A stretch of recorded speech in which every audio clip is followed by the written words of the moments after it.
Before you speak your desires to the cosmos, you must first master the language it truly understands.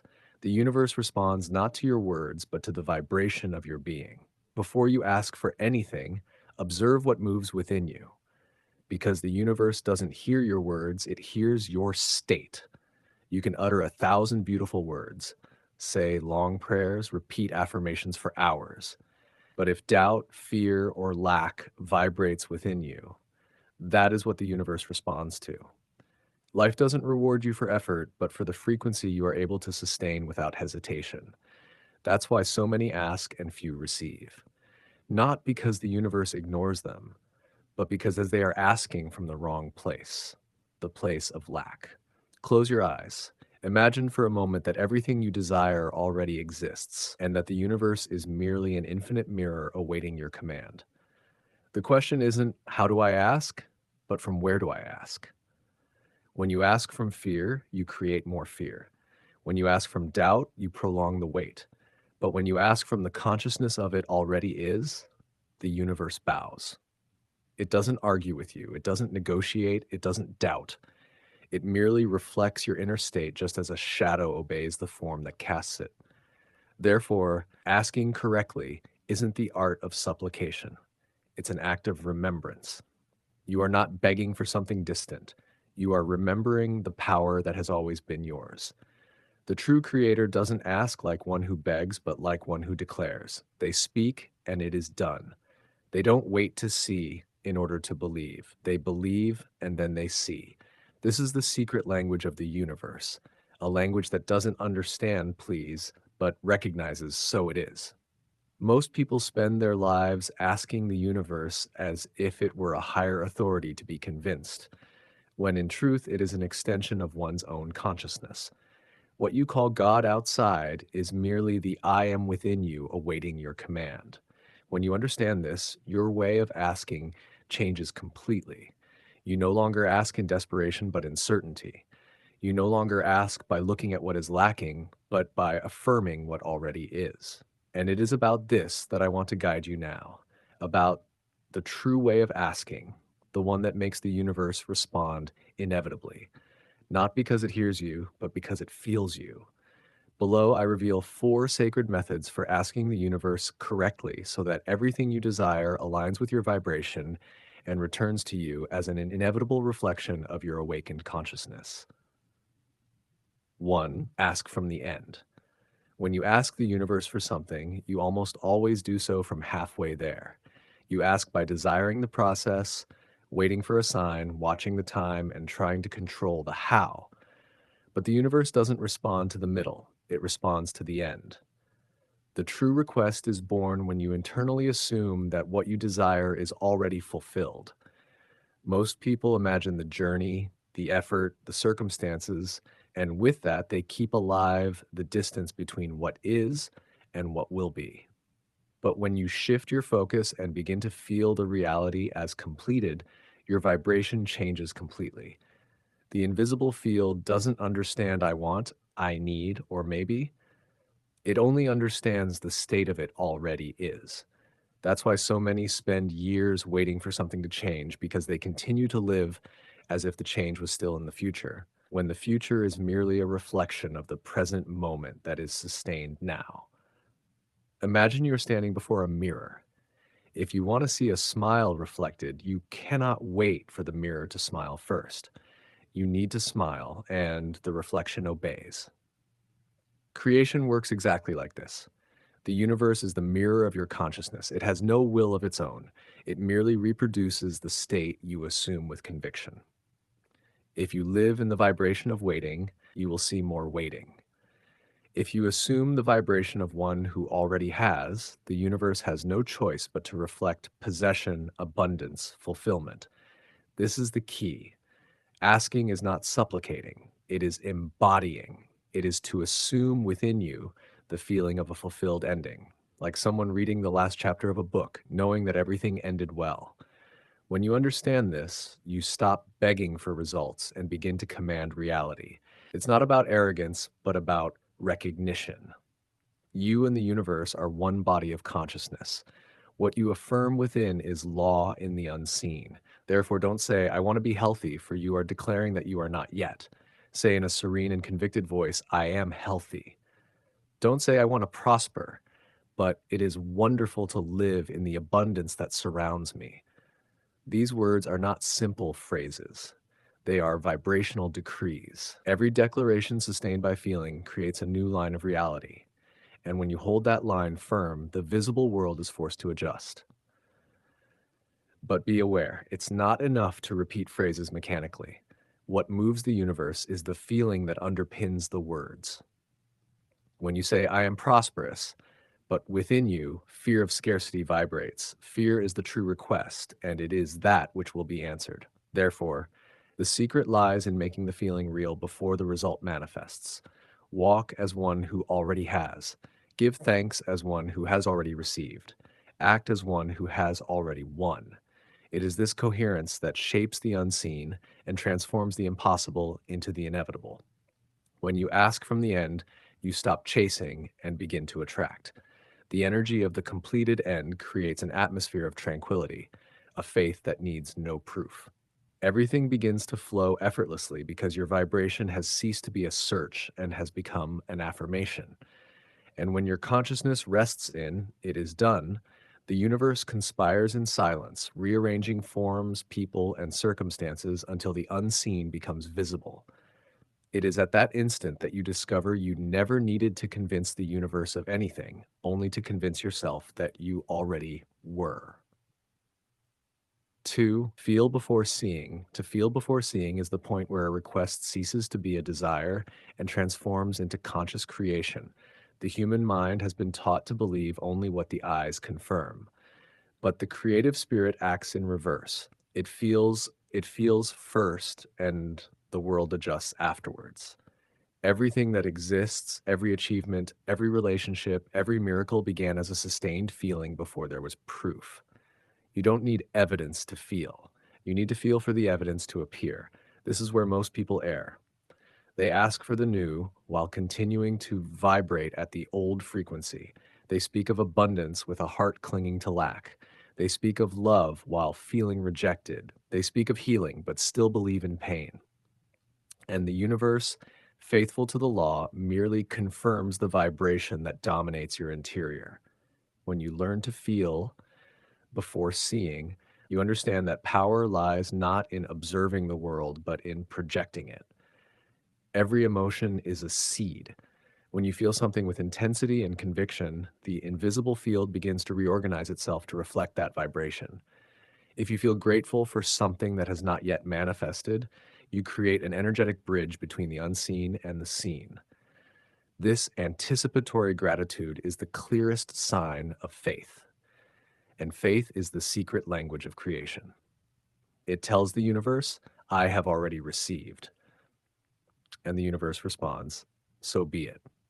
But feeling isn't about forcing emotion. It is allowing your imagination to become so real that your body believes it is already living it.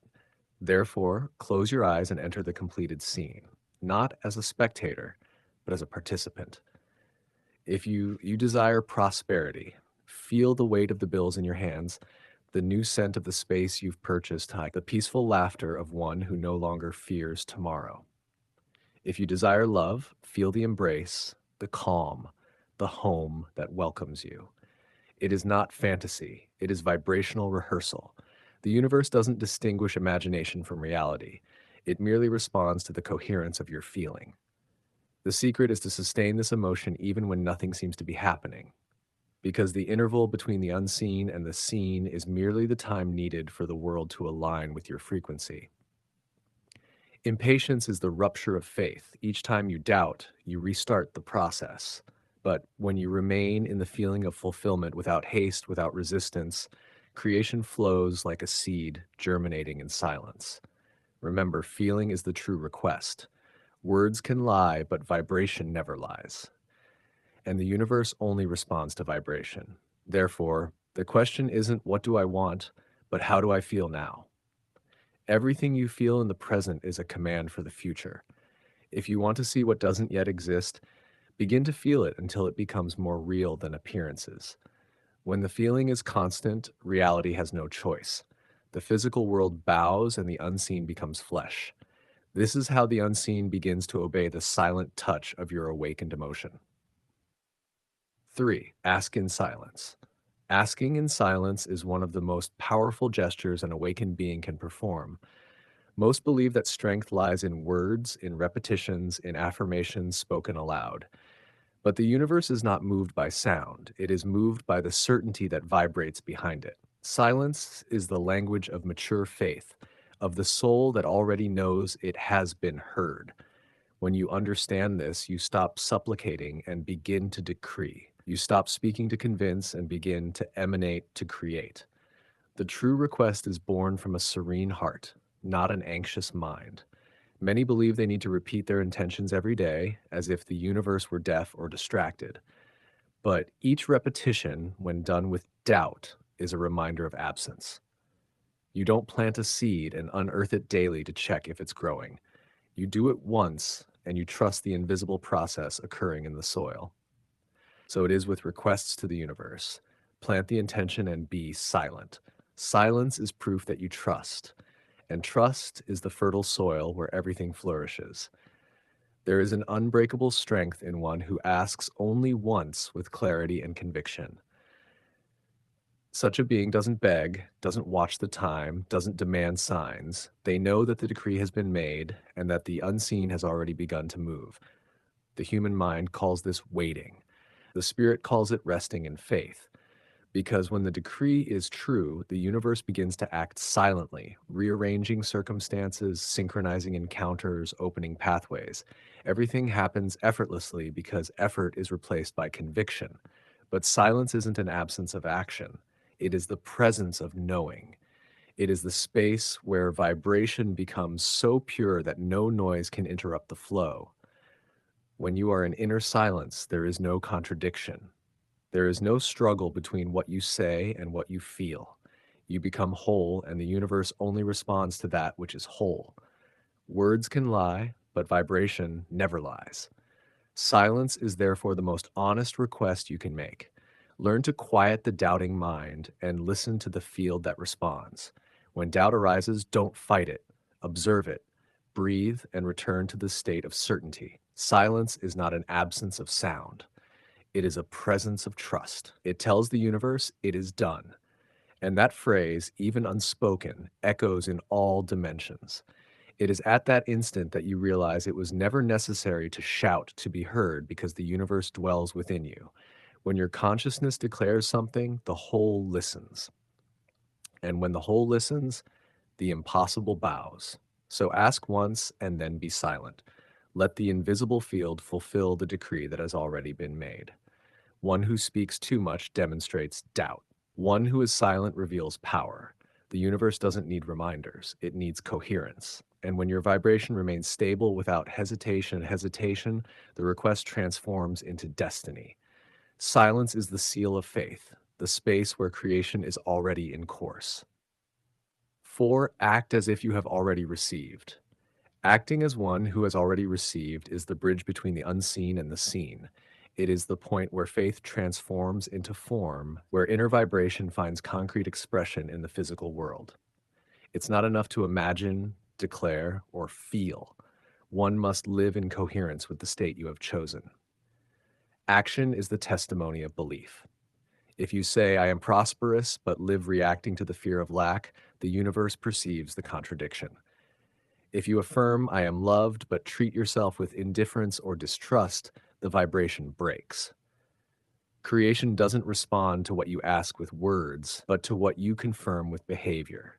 Your life is a reflection of your coherence. Most people live in a cycle of waiting. They say they believe, but act as one who doesn't yet possess. And it is this discrepancy that keeps the desire distant. The universe doesn't understand one day when it works out or if it's possible. It understands the vibration of now. And when you act as one who already has, without forcing, without anxiety, the now aligns with the desired state.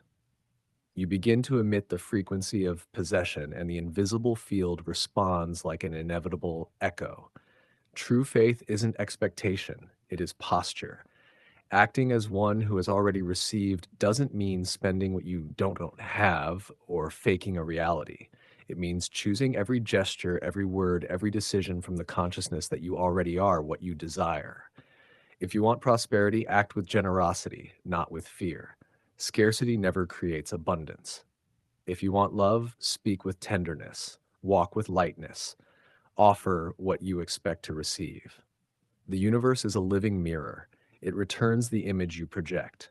Coherent action is the reflection of mature vibration.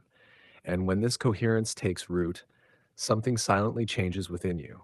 You stop chasing and begin to attract. You stop reacting and begin to create. You no longer need to force anything because your energy has become magnetic.